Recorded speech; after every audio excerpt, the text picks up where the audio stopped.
people. Right now, everybody's really wrapped up in getting the place open, and I'm wrapped up in booking the space. So that's kind of what happens in all these meetings. We try to justify what's better for the company. Let's do this right now. Who's at the front door? I mean, I want to really go through it step by step and figure out who's hired, who's not, who we need, how the waitresses are going to go here or there. We have to really think about this, the logistics of this. I have slept probably a total of 10 hours in the last 3 weeks.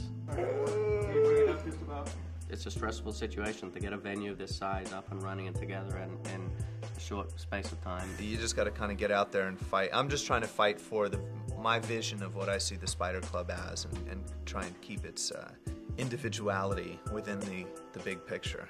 We had a meeting about the Spider Club last night, and there seems to be, we got to make sure everybody's on the same page. So the plan in that room is to really make it, I don't think the word is exclusive, I just think we can't just throw things in there, because I think that it's going to lose its allure. The problem was we're offering corporate events and stuff, and how does that work? And I mean, I know that we were just want to know on your end how you saw it and how you thought that room should be offered or not offered, or you know, that kind of stuff. A lot of the parties are with big budgets are sometimes smaller, like 100, 200 people. So people are going to want that room. It's only Spider Club. That's it. Solamente Spider Club. We want to have one place within this whole place that is like the crown jewel. It's like the special place. For me, it's like trying to convince them that less is more. I don't care if there's 25 people in a room. I don't care if we're not charging at the door. I don't care if we're turning away $40,000 parties. If that all means we're keeping the integrity of the Spider Club, because I don't want the next day some herb to be sitting there at some restaurant going, yeah, I was partying at the Spider Club last night, and then someone who's a member at the next table going, how'd that guy get in there? This is the membership part. So how do you pick who's going to be a member? That's our job. But Shannon, the issue is that when you do a corporate event, and I don't know how to get around this, is that we feel that people have some money, but it's not a very good event. Do you let them take that room because it's a hot room and kind of like lose the room's allure in the long run? And I don't know the answer to that. I'm planning on doing a lot of premiere parties, which have 1,200 people, and they're going to want that room. So should I not sell it with that room? I would say the events you do, probably 90% of them are going to be okay. Like, you know, there's just certain things that... What do you consider not real okay? bad bachelor party when someone's just trying to buy the room. Oh, It's a big bunch I of would yahoos. never book a bunch of How's yahoos. that? How's that? I'm No saying, herbs, no herbs. what you're Right. saying, we are going to, I can book the Spider Club whenever I want if I think it's an appropriate party. Any event that comes to the Spider Club, just come to Dory and I, and then we'll review it together, and then we'll make the decision. I have so many events already on hold, so you want me to go through every single time I get an inquiry, you're going to be available.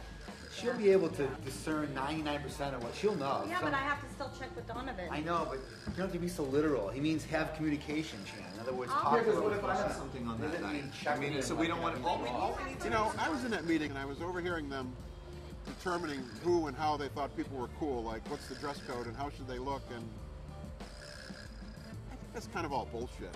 You can't determine how cool a person is by how they look. It's okay to have, you know, one herb. If you have a room full of people that are cool, you need to have geeks in order for them to feel cool.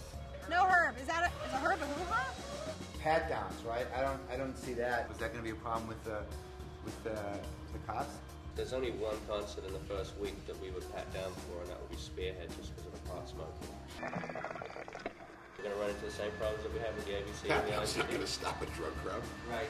A lot of times I'm thinking perhaps of protecting a liquor license as opposed to, you know, thinking of the reputation of the club or whatever. It only takes one mishap, you know, it only takes one shooting in your venue, or it only takes one death by GHB or whatever, and you suddenly are in a whole different world of you know, dealing with problems. We all agree that dealing with any sort of drug problems has to be done internally no matter what. Stopping people from bringing them in is literally, unless you strip search them, is impossible. I'll do whatever you guys want to do. Here's what you do. Now, here's what you do. You don't arrest everybody that has a pill on them. You throw them out. I'm so wasted! Yeah, I'm an actor. I was in Pearl Harbor. I played a fighter pilot. Red one, you got fighters all over your tail. Ready to rock and roll and have the time, man. I was in a movie, it's called The Pornographer. You mean, like, take my clothes off? I have all of my clothes on, but you should watch it anyway. Could we turn off the camera? I'm excited about having a job. We've been here since daybreak. Feeling is running pretty high about now.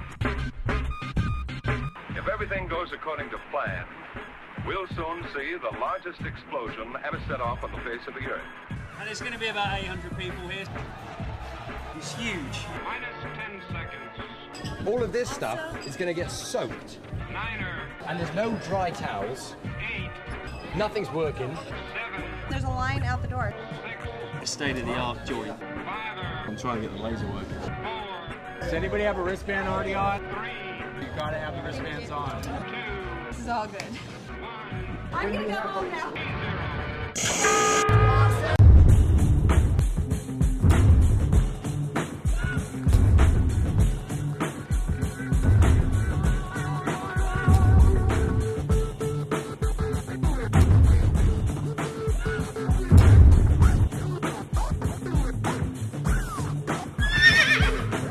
I am not an atomic playboy.